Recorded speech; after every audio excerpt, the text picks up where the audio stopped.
S'ha tornat Ayuso comunista? Bueno, el per què dic això és per una raó.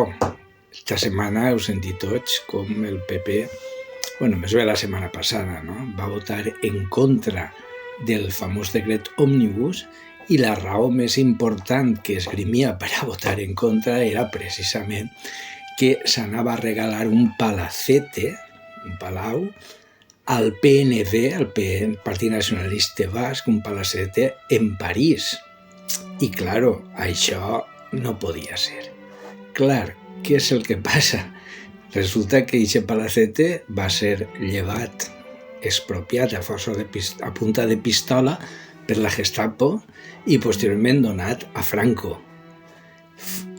I ara, en democràcia, lo normal és que un bé privat es restituïsca als seus legítims propietaris que ho compraren en els seus diners en l'exili.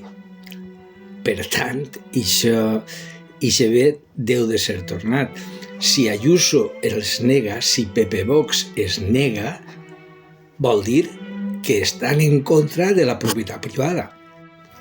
Si Ayuso, si Pepe Vox estan a favor de que no es torne ixe palau en París als seus legítims amos, estan a favor de l'expropiació de la propietat privada, la incautació, i això es diu comunisme pur i dur, perquè ja sabeu, el comunisme aboga per expropiar tots els béns i tots els mitjans de producció per a ficar-ho tot en mans de l'Estat i fer d'eixa manera o intentar d'eixa manera que no hi hagi explotació de l'home per a l'home i que tots i totes siguem iguals.